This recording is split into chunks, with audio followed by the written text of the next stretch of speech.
안녕하세요. 오늘도 사연살롱을 찾아주셔서 감사합니다. 종갓집 며느리로 25년간 눈물의 세월을 살아온 50세 여자예요. 참 꽃다운 나이에 시집가서 어느덧 25년이란 시간이 속절없이 흐르고 말았네요. 생머리에 젖살이 통통한 얼굴에 제 25사진을 보고 있노라면 눈물만 흐릅니다. 지금 거울을 보면 얼굴엔 자글자글 주름지고 목에는 쥐젖이 덮여 있어 지저분하게 보이거든요. 그 많던 머리숱은 다 어디로 갔는지 아줌마 파마를 하지 않으면 숨죽어 보이고 많이 먹지도 않는데 뱃살은 왜 이리 늘어져 있는지 참으로 볼품없는 내 모습에 한숨만 들어가요. 아마 제대로 갱년기가 와서 그런가 봐요. 시도 때도 없이 얼굴이 화끈거리고 자다가도 열이 올라와서 티셔츠가 다 젖어버릴 정도니까요. 그럴 때마다 지난 세월이 원통하고 분해서 울컥거리기도 여러 번이었죠. 다시 되돌아갈 수 있다면 그냥 마음 편히 저 혼자 살고 싶네요. 뭐 사치를 하는 것도 아니니 적게 벌고 혼자 쓰며 여행이나 다니고 친구들과 놀러 다니고 그렇게 자유로운 나비처럼 살고 싶어요. 자식이고 남편이고 시댁 식구들이고 다 부질없게 느껴지네요. 제가 너무 신세한탄만 했나요? 그래도 얼마 전 시부 장례식 후 그동안 눈의 가시처럼 얄미웠던 시댁 동서들과 절연을 할 수 있어서 속이 다 시원해요. 게다가 애증의 감정만 잔뜩 있었던 시모가 그 연을 쿨하게 딱 끊어주셔서 감사했네요. 종갓집 며느리로서 얼굴 한번 못 본 남편의 할머니, 할아버지 제사들까지 지내느라 제 몸이 나만하질 않았어요. 뭘 제사 몇 번 가지고 그렇게 오바냐고요? 종갓집 며느리로서 제사만 지냈다면 이렇게 억울하지는 않았을 거예요. 그동안 시집살이하며 또 시모를 위해 희생하고 치매 걸린 시부를 15년간이나 간병하고 이 모든 걸 거의 저 혼자 다 하다시피 하며 새 쌍둥이까지 키웠으니 진짜 시댁에 제 몸을 갈아 넣은 거나 마찬가지였죠. 시모는 처음부터 제 편은 아니었어요. 오히려 첫 만남부터 제게 참 지랄맞게 굴었죠. 제가 조실부모하고 중졸에 한밭집에서 일하는 여자라는 이유로요. 친정에 돈 좀 있다던 동서들을 훨씬 더 예뻐했어요. 하지만 나중에 동서들에게 뒤통수 맞고 시모가 직접 나서서 참교육 시전해 줬지만요. 어쨌든 중간에 어떠한 큰 사건 이후로 시모가 제게 잘해줘서 그나마 다행이라고 생각해요. 시부는 늘 제 편이었어요. 그런 시부가 기억을 몽땅 잃어버리고 치매에 걸려 완전히 난폭한 폭군처럼 변해버리는 걸 보고는 가슴이 철렁하더군요. 너무 마음 아팠죠. 치매는 정말 진심으로 몹쓸 병인 것 같아요. 내 가족인데 내 가족이 아닌 것처럼 돼버리니까요. 완전히 딴 사람으로 변해버린 시부를 보며 눈물도 많이 흘렸답니다. 주위를 보면 상속 재산이 조금이라도 있는 집들은 거의 70% 이상은 잡음이 있는 것 같아요. 저희 시댁도 그랬고요. 재산이 엄청난 것도 아니고 대출을 아직 다 갚지도 못한 코딱지만한 건물과 시골 땅 갖고도 죄다 덤벼들더군요. 서로 가져가려고요. 그런데 시모가 나타나 한 큐에 정리해 주었어요. 처음으로 시모에게 고맙다는 생각이 들었죠. 대체 제게 무슨 일이 있었는지 어떻게 살아왔는지 궁금하시죠? 지난 몇십 년간 하도 마음이 답답하여 점집에 가서 굿이라도 할 판이었는데 이렇게 사연살롱 여러분께 낱낱이 구함으로써 한풀이를 대신할 수 있게 되었네요. 여기에 속시원히 다 털어놓고 제대로 한풀이 해보렵니다. 제 한풀이를 끝까지 들어주실 거죠? 그럼 지금부터 시작해 볼게요. 전 어려서 참으로 가부장적인 집에서 자랐어요. 남자는 하늘, 여자는 땅인 집이었죠. 덕분에 저희 친정엄마는 시댁살이를 하며 고생 참 많이 하고 사셨어요. 게다가 저희 할머니 할아버지께서 둘 다 제 분수를 모르고 돈이 있으면 있는 대로 다 쓰는 스타일이어서 그 돈 메꾸느라 외벌이었던 저희 아빠도 힘드셨을 거예요. 그래도 자기 부모인지라 저희 아빠는 자기 어머니 아버지를 위해서라면 뭐든 할 기세였죠. 바보 같고 속 터지는 양반이었어요. 아빠는 말단 공무원이셨는데 지금도 공무원 월급이 박봉이라고 난리잖아요. 그때라고 뭐 별반 다르지 않았죠. 그 돈으로 식구들 생활비에 사고치고 다니는 자기 부모 뒷수습까지 하느라 당최 돈을 모을 수 없었을 거예요. 며느리인 엄마는 속이 썩어 문드러졌을 거고요. 우리 할머니 할아버지가 하셨던 만행이 몇 가지 기억나네요. 저희는 16평 정도 되는 단독주택에 살았는데 방 2개에 다락방 1개였던 코딱지만한 집이었죠. 그 좁은 집에 갑자기 당시 170만 원짜리 안마의자가 배달되는 거 아니겠어요? 주범은 우리 할머니였죠. 야, 현지 엄마야. 이 안마의자 너무 좋지 않니? 너도 일로 와서 한번 해봐라. 온몸에 근육이 다 풀어진다니깐. 아니, 어머님. 이게 뭐예요? 이거 빌리신 거예요? 빌리긴 170만 원이나 하는 비싼 걸 누가 빌려주냐? 샀지? 아니, 어머님께서 무슨 돈으로 사신 거예요?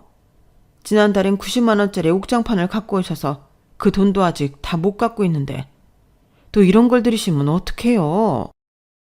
야, 네가 시애미 안마 한번 해준 적 있더냐? 효도하는 자식들이 없으니 이렇게라도 호강하려는 게지. 내 건강 내가 챙겨서 100살까지 살 거니까 니들은 돈이나 내줘라. 그리고 이 돈이 네 주머니에서 나오냐? 다 내 아들 주머니에서 나오지. 넌 상관 마라. 할머니는 의료기기 매장에 거의 VIP 고객이었을 거예요. 매달 뭘 그리 바리바리 갖고 오는지. 우리 아빠 월급으론 도저히 감당 못할 것들이었죠. 결국 나중엔 헐값에 중고로 내다 팔 수밖에 없었고요. 더 복장 터지는 건 할아버지였어요. 할아버지는 아예 대놓고 저희 엄마에게 화투치게 돈 달라고 하더군요. 애미야, 너 꽁쳐놓은 돈 좀 없냐? 내가 딱 5배로 불려서 이따 저녁까지 갖다 주마. 네? 아버님, 또 화투 치러 가시는 거예요? 저 돈 없어요. 현지 아빠가 월급 타는 족족 어머님 아버님 2분이 다 갖고 가시니 당장 콩나물 한 시루 살 돈도 없다고요. 에이, 여자가 재수없게 울고지랄이냐. 아, 돈 주기 싫으면 말아. 며느리인 우리 엄마가 아무리 울면서 호소해도 씨알도 먹히지 않았어요. 어린 저는 사고뭉치 할머니 할아버지야 따로 살면 안 되나, 안 보고 살면 돈 안 뺏기지 않을까 하는 생각에 마음이 참 답답했어요. 하지만 더 답답하게 나오는 건 바로 우리 아빠였죠. 저와 남동생은 매일 저희 엄마 아빠가 싸우는 걸 보는 게 일상이었어요. 현지 아빠, 어머님 아버님 좀 말려봐요. 이거 밑 빠진 독에 물 붓기도 아니고. 아니, 병원비로 돈이 나가는 거면 이해라도 하겠는데 이건 뭐 도박에 의료기기 사재기에 진짜 쓸데없는 대로 돈이 새어나가고 있잖아요. 당신 맨날 공무원 생활하며 박봉에 스트레스 받는다고 하는데 이렇게 돈 빼앗기고만 있을 거예요? 뭐? 아니, 우리 엄마 아버지가 말년에 취미생활 좀 하시겠다는데 자식으로서 그거 하나 못 해드려? 우리 부모님이 앞으로 사시면 얼마나 더 사시겠어. 여자가 집에서 조용히 살림이나 잘하고 애나 잘 키우면 되지. 뭐 말이 많아. 속에 경일 끼었죠. 벽에 대고 외치는 거나 다름없었어요. 당뇨가 심했던 할아버지는 자기 몸을 잘 챙기지도 않았어요. 맨날 단팥빵이랑 샌베이, 요즘 말로 하면 생과자라고 하나요? 그걸 장롱에 숨겨두고 몰래 혼자만 드셨죠. 손녀인 제가 가면 화들짝 놀라며 과자를 뒤로 숨기셨어요. 진짜 철없는 노인네였죠. 그러니 당뇨가 너무 심해져 나중에 눈도 잘 안 보이고 손발이 썩어 들어가기 시작했어요. 급기야 입원을 해서도 단팥빵을 찾더군요. 결국 할아버지는 병원에서 당뇨 합병증으로 돌아가셨어요. 철없던 할아버지와 할머니는 그래도 부부간의 정은 좋았는지 할아버지가 돌아가신 후 할머니께서는 세상을 다 잃은 듯 시름시름 앓더군요. 맨날 눈물로 밤을 지새는 듯 했어요. 처음으로 할머니께 측은지심이 들었죠. 그렇게 할머니도 할아버지가 돌아가신 지 채 100일이 지나지 않았을 때 심장마비로 자다가 저 세상으로 떠나버리셨죠.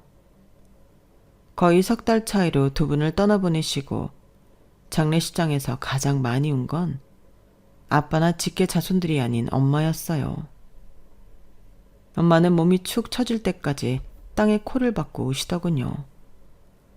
연신 대성통곡을 하는 엄마가 저는 잘 이해되지 않더라고요. 엄마, 그만 좀 우세요. 이러다 엄마도 돌아가시겠어요. 솔직히 할아버지 할머니가 엄마 힘들게만 하고 구박만 해댔는데 뭐가 그리 슬프세요? 속 시원하지 않아요? 너무 허무해서 그래. 지난 15년간 시댁에 내 몸과 영혼을 다 바쳐 갈아놓고 살았는데 오직 저 양반들 비위 맞추며 살아왔는데 다 저 세상으로 가버리니 내 존재 자체가 없어지는 것 같아서 마치 내 부모님이 돌아가신 것 같이 슬프네. 현지야, 우리 딸은 절대 엄마처럼 살지 마. 너는 너 자신을 위해서 살아. 알았지? 엄마의 뜻을 알다가도 모를 것 같았지만 엄마의 말처럼 전 절대 엄마처럼 살진 않겠다고 다짐을 했죠. 하지만 지금 와서 돌이켜보면 저희 엄마는 15년간 시집살이를 했고 전 무려 25년간 독한 시집살이를 했으니 결국 제가 승리한 건가요? 아님 패배한 건가요?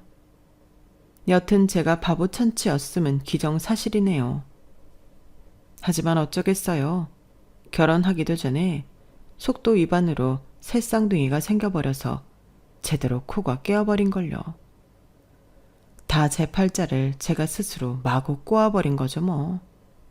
에휴, 역시나 한숨만 나오네요. 팔자를 꼬아도 금동아줄로 꼬았으면 그래도 나았겠지만 완전히 썩은 동아줄로 꼬았으니 고생 좀 했더랬죠. 여튼 말썽쟁이 조부모님이 돌아가시자 이번엔 아빠가 사고를 치더군요. 잘 다니던 공무원 직장을 때려치고 갑자기 사업을 하겠다고 나섰어요. 공무원 월급이 감질나서 말이야. 티끌 모아 태산이라고 하지만 내 생각에 그냥 티끌 모아 티끌 뿐인 것 같아. 사내로 태어나서 큰일 한번 저지르고 가야 속이 시원할 것 같아. 내가 일 한번 제대로 내볼게. 다들 나만 믿으라고. 돈방석에 앉게 해줄 테니. 현지 아빠, 그게 무슨 말이에요? 갑자기 웬 사업? 그냥 다니던 직장에 달 다니면 말년에 공무원 연금 타고 좋잖아요. 제발 더 이상 일 벌이지 마세요. 제발요. 우리 식구는 도시락 싸들고 다니며 아빠를 말렸지만 아빠의 무쇠고집은 그 누구도 꺾을 수 없었어요. 그리고 1년 후 돈방석은커녕 아빠의 사업은 제대로 망해버려 그나마 있던 코딱지만한 집까지 날려버렸죠. 우리 네 식구는 판자촌 단칸방으로 피난 가듯 몸을 숨길 수밖에 없었어요. 그도 그럴 것이 아빠가 사채빚을 몽땅 끌어 썼는데 그때 당시 사채 이자는 실로 어마어마했었고 조폭들이 연루되어 있었는지 무서운 사람들이 우리 집 문을 연신 두드려댔거든요. 심지어 신체 포기각서까지 들이밀면서 말이죠. 우리 식구는 판자촌 단칸방에 숨으러 들어간 게 맞았어요. 겨우겨우 전학을 가서 중학교를 이어 다닐 수는 있었어요. 아빠는 팔자에도 없는 노가다판에 가서 일을 해야 했죠. 생전 처음 해보는 막노동에 아빠는 몸이 이곳저곳 성치 않았어요. 파스 냄새가 늘 진동을 했죠. 호기롭던 아빠의 어깨는 늘 축 처져 있었고, 보다 못해 엄마는 중학생이었던 절 데리고 신점을 본다는 곳에 찾아갔어요. 엄마도 이런 곳이 처음이라 무서워서 딸인 저와 함께 간 거였죠. 새빨간 립스틱에 날카로운 눈매의 무당에게 아빠의 사주를 들이밀자 무당이 저희에게 딱 쏘아 붙이더군요. 아니, 이미 죽은 사람 사주를 갖고 오면 어쩌라는 거야? 지금 나 놀리는 거야, 뭐야? 내 신기를 의심하는 거냐고. 아, 재수없는 모녀 같으니라고. 무당 선생님, 죽은 사람이라뇨. 멀쩡히 살아있는 제 남편 사주예요. 일이 하도 안 풀려서 답답해서 가져온 건데 대체 무슨 말씀이세요? 그제서야 무당은 표정이 좀 풀어지더군요. 아직 안 죽었다고? 에휴, 불쌍한 모녀 같으니라고. 자, 복비 다시 가져가. 이 돈으로 장례 잘 치르고 가는 길 외롭지 않게 노잣돈으로 쓰라고. 얼른 가! 저와 엄마는 진짜 떨떠름한 기분으로 집으로 돌아왔어요. 그리고는 딱 이틀 뒤 충격적인 비보를 듣고 말았죠. 아빠가 공사판에서 일하시다 추락하는 크레인에 깔려 돌아가시고 만 거였어요. 엄마는 아빠의 장례를 치르며 거의 혼절하다시피 우셨어요. 아휴, 나 혼자 어떻게 살으라고. 그렇게 갑자기 떠나버리면 어떡해. 그 위험한 공사판에 떠미는 게 아니었는데 그 놈의 사업한다고 네 아빠를 사지에 몰아넣었구나. 다 내 탓이다. 이 못난 마누라를 용서해줘요, 여보. 저와 그리고 4살 차이 나던 남동생이 거의 혼절한 엄마를 대신해 정신 차리고 장례식을 끝까지 마무리해야 했어요. 장례 후 엄마는 그래도 좀 나아지시나 싶었지만 하늘도 무심하시지. 딱 일주일 만에 소크샤로 돌아가시더군요. 그냥 주무시는 줄로만 알고 학교에 등교했는데 학교 후에도 엄마는 계속 누워만 계시더라고요. 뭔가 이상해서 코 밑에 손을 대보고는 그제서야 엄마가 숨을 안 쉰다는 걸 발견했죠. 엄마, 설마 어떻게 된 건 아니죠? 내가 학교에 안 가고 응급조치라도 했어야 했는데. 엄마, 제발 깨어나봐요. 나랑 준혁이만 남겨두고 이렇게 가버리면 우리 둘이 어떻게 살아요? 일주일 간격으로 부모를 잃은 우리 남매는 어떻게든 살아가야 했어요. 아빠의 사업 실패로 집에는 10원 한 장 없었기에 당장 제가 돈을 벌면서 아직 초등학생인 동생을 돌봐야 했죠. 학교고 뭐고 자퇴하고 가장이 되었어요. 공부는 나중에 다시 하면 된다고 안일하게 생각했죠. 공부도 다 때가 있다는 걸 그땐 전혀 몰랐어요. 저는 우리 아빠를 잡아간 건설 현장에는 근처에도 가고 싶지 않았지만 어쩔 수 없이 시급을 조금이나마 많이 쳐주던 건설 현장 한밭집에서 일하게 되었어요. 제가 손이 야무진 스타일이었기에 한밭집 사장님께선 아주 마음에 들어 하셨어요. 해마다 아주 조금이지만 월급도 올려주셨고 추석 보너스도 두둑히 주셨죠. 나름 만족하며 다니고 있는데 어떤 공사 현장에서 유난히 눈에 띄는 남자가 있더라고요. 건설 근로자들은 보통 꾀지재한데 그 젊은 남자는 안경 낀 지적인 모습도 밥도 어찌나 복스럽게 먹던지 제 마음에 쏙 들어왔죠. 그때가 20대 후반을 향해 가고 있었으니 아마 외로운 마음에 더 남자한테 시선이 갔는지도 모르겠어요. 초등학교 6학년이었던 제 남동생 혁준이는 어느새 전문대에 진학해 취업이 잘 되는 과에 다니고 있었기에 제 동생에 대한 뒷바라지도 다 끝난 상태라 뭔가 홀가분한 마음도 있었고요. 어쨌든 그 남자한테 첫눈에 반해버렸죠 뭐. 그런데 그 남자가 저의 시선을 눈치챈 듯 하더군요. 제 얼굴을 뚫어지게 쳐다보는데 그의 시선만으로 괜시리 얼굴이 빨개지고 부끄러워서 부엌으로 쏙 들어가 버렸죠. 이제 점심 장사를 다 정리할 때가 되어서 다시 나와봤더니 그 남자가 그대로 서 있었어요. 저 사장님, 혹시 언제 일 끝나세요? 저요? 저 사장님 아니에요. 그냥 여기 종업원이에요. 사장님은 잠깐 볼일 보러 나가셨어요. 여기 영업은 오후 7시에 끝나요. 그러셨군요. 그럼 이따가 7시에 다시 찾아올게요. 이 앞에서 잠시 얘기 좀 나눌 수 있을까요? 전 바보처럼 대답도 잘 못하고 다시 부엌으로 쏙 들어가 버렸어요. 그가 한밭집 문을 나간 걸 확인하고는 그제서야 나을 수 있었죠. 거울에 비친 제 얼굴은 홍당무가 돼 있더군요. 가슴도 두근두근 했고요. 이게 대체 뭐야? 심장은 또 왜 이렇게 빨리 뛰는 거야? 7시가 안 됐으면 좋겠더군요. 그 남자가 진짜 식당 앞에 와서 기다릴 것 같아서 불안했어요. 그 남자에게 마음이 있으면서도 제 자신에게 자신감 없던 저는 너무 떨리더라고요. 그렇게 7시가 되어 그 남자를 만나게 됐고 근처 다방에서 차 한 잔을 하게 됐어요. 커피 마시면 심장이 더욱 떨릴 것 같아서 그냥 쌍화차 한 잔 마셨죠. 전 건축 감리사로 일하는 김해철이라고 합니다. 이제 이곳 건설이 거의 다 마무리되는 단계라서 현지 씨가 다른 데로 가실까봐 다급히 만나자고 한 거예요. 네.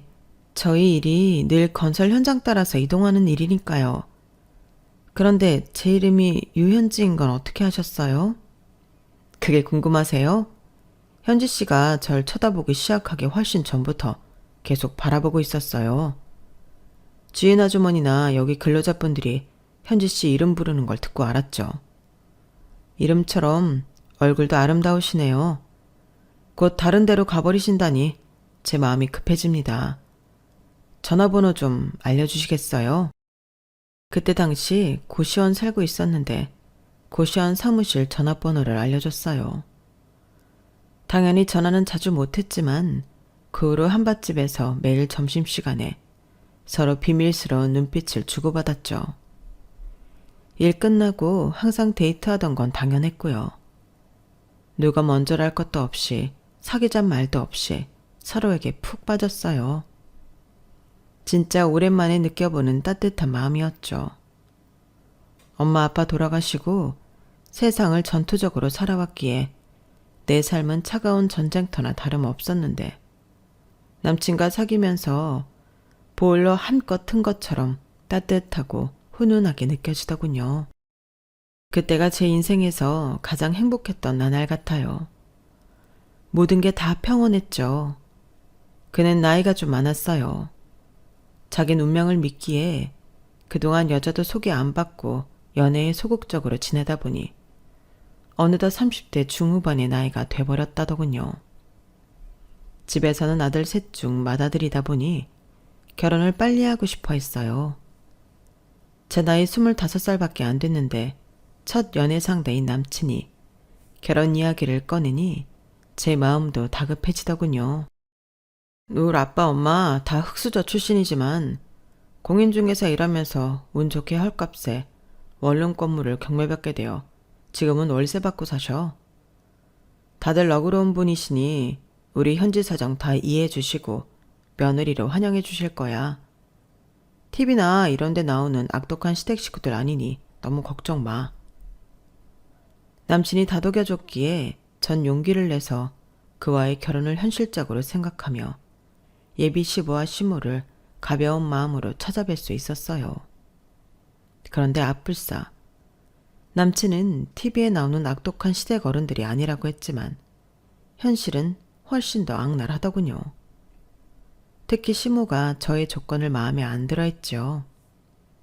아우 해철아, 내 아들아, 너 눈이 삐어도 한참 삐었구나. 난 네가 지금까지 결혼 안 하고 노총각으로 지내길래 뭐 엄청나게 눈이 높아서 대단한 여자 데려올 줄 알았다. 근데 뭐? 중졸에 조실부모한 여자애라고? 사람은 이래서 큰 물에서 놀으라고 했는데 네 직업이 노가다판이니 딱 그만한 질 낮은 여자애를 데려왔구나. 아, 승질나. 여보, 가만히 있지만 말고 당신도 한마디 해요. 뭘 한마디를 해? 며느리 깜참하고 예쁘기만 하구만. 아, 당신은 뭐 얼마나 대단한 집 딸내미야. 징글징글하게 못 살던 우리 둘이 만나 여태까지 잘 살아왔잖아. 결혼해서 악착같이 돈 모아서 저그들끼리만 잘 살면 되는 거야. 이름이 유현지라고. 아직 25살밖에 안 먹어서 이런 자리가 참 얼떨떨하겠지만 결혼은 빨리 할수록 좋지 뭐. 우리 집 며느리로 들어온 걸 환영합니다. 허허. 허허 좋아하네. 여보, 정신 차려요. 이봐요 아가씨. 우리가 건물주인 건 들었나? 우리 둘째 아들은 공무원이고 셋째 아들은 초등학교 교사라고. 우리 집안 다들 펜대 굴며 편히 사는 사람들인데 중학교 졸업하고 식당에서 일하는 여자? 참네. 난 첫째 며느리를 못 들여요. 자고로 첫 단추가 제대로 끼워져야 남은 아들들이 줄줄이 괜찮은 곳으로 장가가는 거야. 아가씨는 아가씨 수준에 맞는 집안 며느리로 들어가라고. 전 이런 모욕은 처음 들어봤기에 눈물이 주르르 흘렀어요. 동시에 분노도 치밀어 올랐죠. 말씀이 심하시네요. 누가 보면 해철씨 집안이 준 재벌이라도 되는 줄 알겠어요. 제가 아무것도 가진 게 없는 여자라 싫으시면 조건 좋은 여자 찾아서 며느리로 들이세요. 어머님 아버님 원하시는 대로 꺼져 드릴게요. 갑자기 남친이 제 앞에서 무릎을 꿇더군요. 그 행동에 저도 예비 시부모도 엄청 당황했죠. 현지야, 미안해. 대체 어딜 꺼준다는 거야. 엄마 아빠, 현지 말대로 우리가 준 재벌도 아니고 제가 이제 노총각 나이인데 우리 사랑 그냥 허락해 주세요. 전 민망해서 그냥 자리를 뛰쳐나와 버렸어요. 그리고는 그와의 만남과 연락을 철저히 피했죠. 하지만 남친은 끈질기게 우리 만남을 다시 이어가려고 했어요. 당신 부모님들이 날 싸가지 없다 생각하지 않으시겠어? 그날 그렇게 난리를 치고 나온 건 당신과 헤어질 각오하고 한 거야.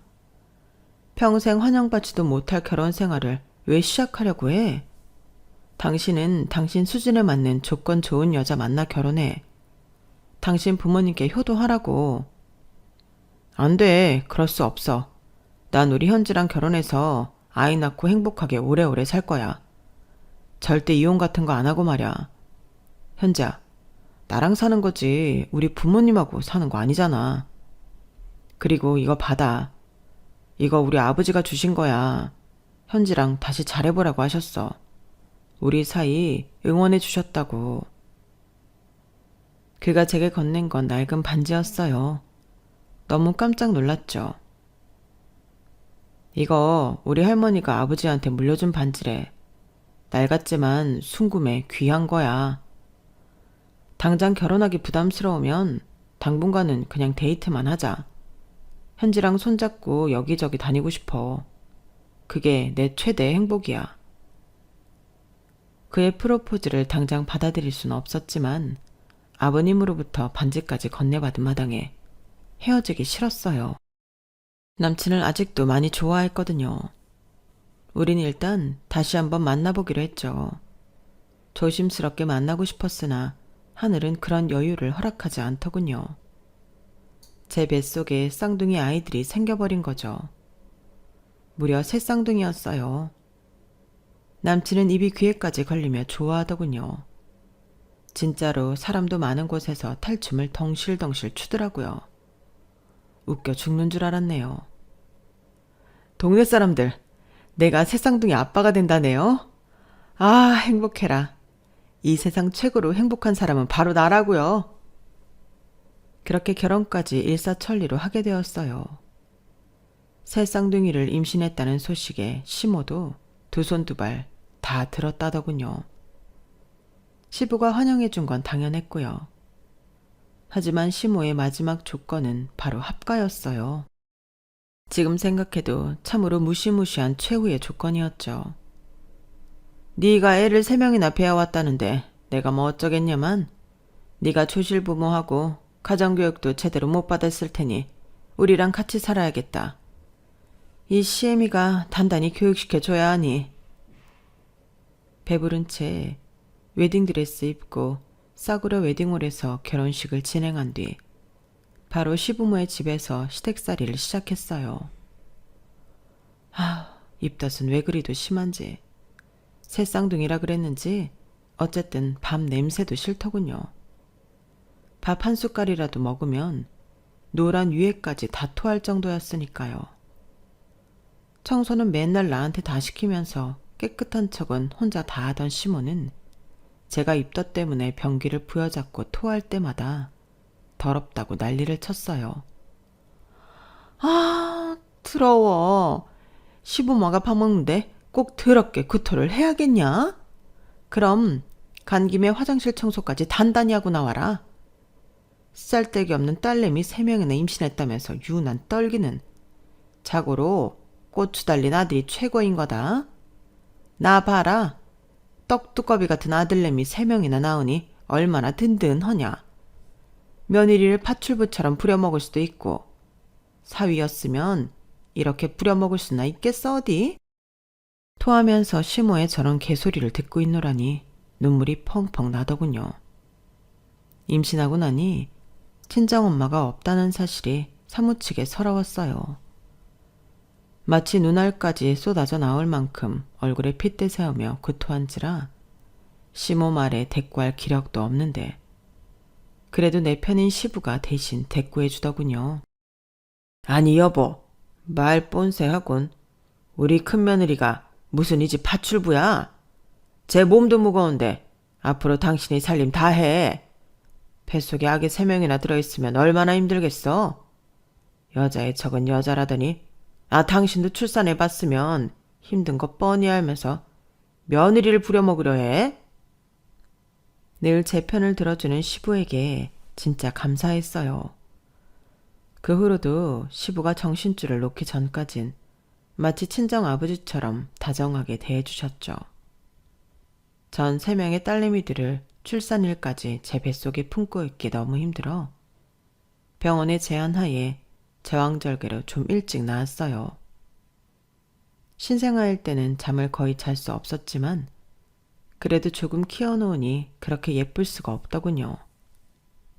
내 목숨 다 바쳐 이 아이들을 위해 살아야겠다는 생각이 들 정도로요. 이 집의 둘째 아들과 셋째 아들, 그러니까 도련님들은 다 독립해서 살고 있었어요. 그러다가 갑자기 1달 차이로 둘 다 결혼을 한다고 선언하더군요. 시모는 아무것도 볼 것 없는 저와는 다르게 둘째, 셋째 며느리감들이 친정이 잘 산다며 저한테 대놓고 비교질하더군요. 야 큰애야, 둘째, 셋째 며느리들 들어오면 네 기가 팍 죽겠다. 둘째 며느리는 무려 미국에서 좀 살다 들어온 애고 셋째 며느리는 대기업 다니면서 돈 잘 버는 애란다. 이게 우리 집안 클래스지 뭐. 근데 너랑 비교돼서 웃자냐? 그렇게 동서들이 좋으면 동서들하고 같이 사시면 되겠네요. 어머님, 왜 굳이 큰아들 부부를 끼고 살려고 드세요? 저 싸가지 없는 며느리 같으니라고 시애미한테 두 눈 똑바로 뜨고 단 한마디도 안 지려 하지. 잔말 말고 네 시동생들 결혼하는데 집창금이나 내놓을 생각해라. 대단한 집안에 장가 보내는데 우리도 맞춰가야지. 시동생 한 명당 3천씩 생각해서 유천 정도 내놓아라. 니넨 우리랑 같이 사는데 주거비용도 안 들지 않니? 지금까지 모아놓은 돈 다 내놓으란 말이야. 저희도 어머님께 생활비 드리면서 살잖아요. 당장 6천만 원이 어디 있겠어요. 아기 3명한테 들어가는 비용만 해도 한 달에 얼만데요. 저희 6천까지 못해요. 딱 10분의 1로 해서 600만 원 정도 드릴게요. 그것도 저희 입장에선 큰 돈이에요. 금액 문제로 시모와 실랑이를 벌이고 있던 걸 시부가 들었나 보더군요. 시모 모르게 절 부르셨어요. 그나가 네 시애미가 욕심이 과하지? 내 아들들 장가 보내는데 왜 너한테 돈 내놓으라고 하는지. 저놈의 옆에내는 참. 이 돈 받아라. 이 시애비가 수십 년간 꼽을 쳐놓은 돈인데 한 5,500 정도는 될 거다. 이 돈이랑 너희 돈이랑 합쳐서 성의 표시해. 그럼 네 시애미가 널 닥달하는 일이 좀 잦아들지 않을까 싶다. 감사합니다, 아버님. 매번 이렇게 절 챙겨주셔서 진짜 감사드려요. 아버님 덕분에 그래도 시댁에서 살 수 있는 것 같아요. 안 그럼 숨 막혀서 뛰쳐나갔을 거예요. 아버님 말씀대로 저희 돈 500 보태서 도련님들 결혼 축하금으로 드릴게요. 이렇게까지 해서 시동생들 결혼에 성의 표시했건만 시모 말대로 둘째, 셋째 동서들은 큰 형님인 절 무시하더군요. 종갓집이기에 제사가 1년에 수차례 있는데도 동서들은 매번 이 핑계 저 핑계 대며 오려하지 않았어요. 그래도 처음엔 예의라도 차리며 참석을 거절하더니 몇 년 지나니 얼굴에 철판을 깔았는지 안 오는 게 당연한 듯 했어요. 참석을 종용하는 책에 화까지 내며 말이죠. 참으로 어이없더군요. 형님, 제가 있던 미국에서는 상상도 못할 일이네요. 제사는 진짜 말도 안 되는 구시대적 관습이라고요. 시댁에서 같이 사는 형님이 어머님께 잘 말씀드려 보세요. 전 이런 몹쓸 관습 못 따릅니다. 제사 참석 못한다고요. 뭐? 그렇게 매번 미국 들먹일 거면 미국 가서 살지. 뭐하러 한국 살아? 그리고 그런 말이걸랑 동서가 직접 어머님께 전달해. 왜 나만 나쁜 년 만드는 거야? 로마에 가면 로마법을 따르라 했어. 이번 제사는 꼭 참석해. 알았어? 하지만 둘째 동서는 이번에도 오지 않았어요. 너무 분해서 이가 갈리더군요. 셋째 동서는 그놈의 대기업 다닌다며 맨날 뻐기더니 회사 핑계로 매번 안 왔어요. 형님, 저희 회사에서 진행하는 프로젝트 이번엔 뉴스까지 난 거 아시죠? 하긴 전업주부라 뉴스 같은 거 안 보시려나? 어쨌든 해외 합작 프로젝트라 명절은 물론 이번 제사 때도 회사 일 하느라 바쁠 것 같아요. 일하고 있는 거 뻔히 알면서 근무 시간에 전화 주시는 건 좀 예의가 아니든요. 끊을게요. 너무 열이 받아 보글보글했지만 문자로 막내 동서한테 욕폭탄을 날리는 걸로 대신했어요. 매번 절 무시하며 저한테 집안의 대소사를 모조리 맡겨버리는 동서들한테 아주 진절머리가 났죠. 그럴 때마다 늘 제 편이던 남편과 시부는 큰며느리의 고충을 다 이해한다며 절 다독이게 바빴지만 그것도 몇 년이 지나니 그냥 어린아이한테 주는 곶감 같아 싫더라고요. 그렇게 고된 시집살이로 세월은 금세 흐르고 원래도 신장이 아주 안 좋던 시모는 더 이상 본인 신장으로는 제대로 살 수 없을 정도로 기능이 약해져 버렸죠. 본인 건강이 안 좋아지자 호랑이 같던 그놈의 성격도 팍 기가 죽더군요. 시모의 몸과 마음이 엄청나게 약해지는 게 눈에 보였어요. 맨날 눈물바람이었죠. 병원에서 신장이식 수술해야 살 수 있대. 더 이상은 못 버틴다고. 일단 가족들부터 검사해봐서 이식할 수 있는지 살펴보자고 하네. 저희 부부도 마찬가지였지만 무엇보다 놀란 건 남편인 시부였죠. 뭐라고? 신장이 결국 그 지경까지 된 거야? 아휴, 이를 어쩌나. 일단 나랑 아들들부터 검사 받아볼게. 그런데 시모가 그렇게 좋아하고 아끼던 아들들은 모두 부적합 판정을 받았어요. 시부도 마찬가지였고요. 큰며느리인 절 구박하는 재미로 살던 시모가 이젠 제 앞에서 설설 키면서 간곡히 부탁하더군요. 큰애야, 혹시 너도 검사 한번 받아봐 주지 않으련? 이런 부탁해서 정말 너에게 염치가 없구나. 우린 피가 안 섞인 사이니까 뭐 네가 이식해줘야 할 일은 없을 거야. 그래도 혹시 모르니 한 번만, 어? 정말이지 싫었지만 시모 말대로 피 섞인 가족도 아니니 그냥 한번 검사를 받아봤어요. 그런데 하늘도 참 무심하시지. 아무런 혈연 관계도 없는 제가 시모의 신장과 이식 가능한 관계로 적합 판정을 받고 말았죠. 가족들까지 그 사실을 알게 되자 다들 왕앞의 신하들처럼 제게 허리를 굽히며 부탁했어요. 시댁 와서 그런 융숭한 대접은 처음 받아봤죠. 일단 남편부터 절 설득하기에 나섰어요. 자기야, 정말 염치 없는 부탁이지만 우리 엄마 한 번만 살려주면 안 될까?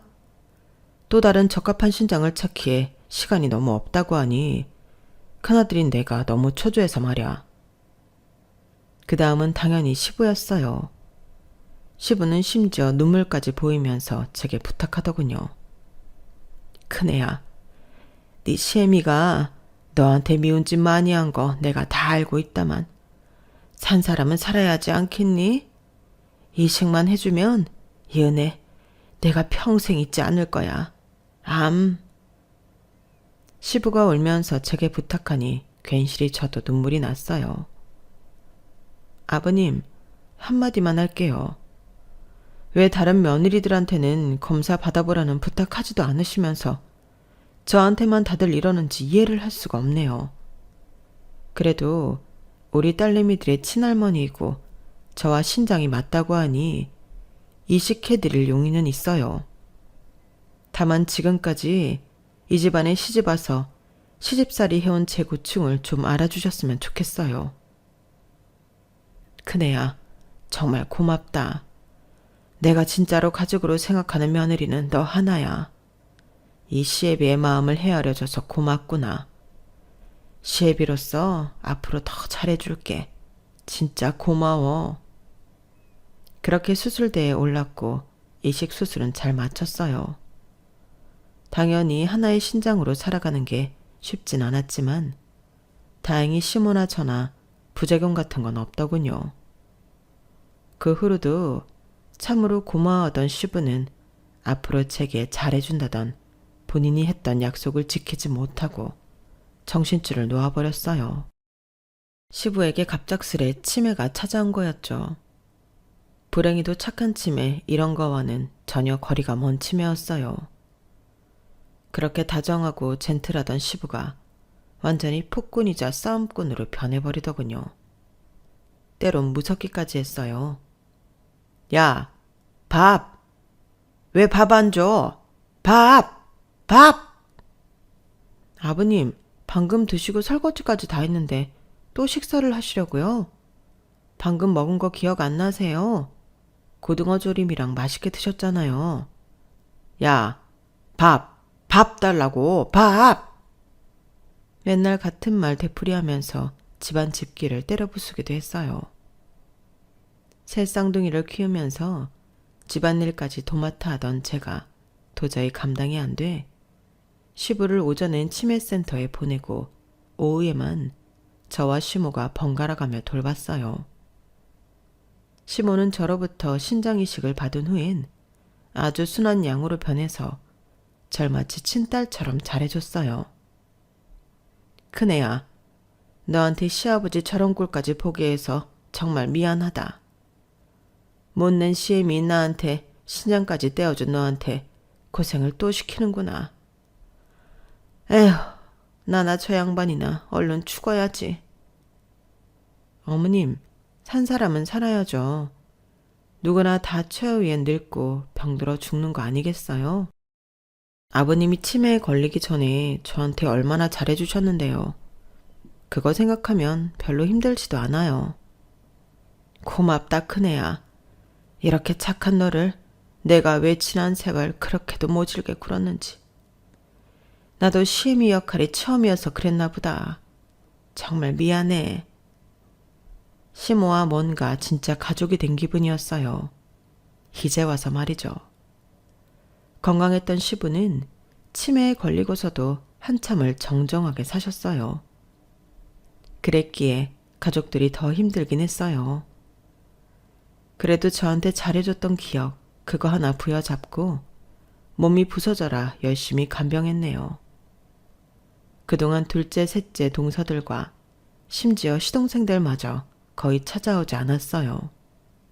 명절에도 말이죠.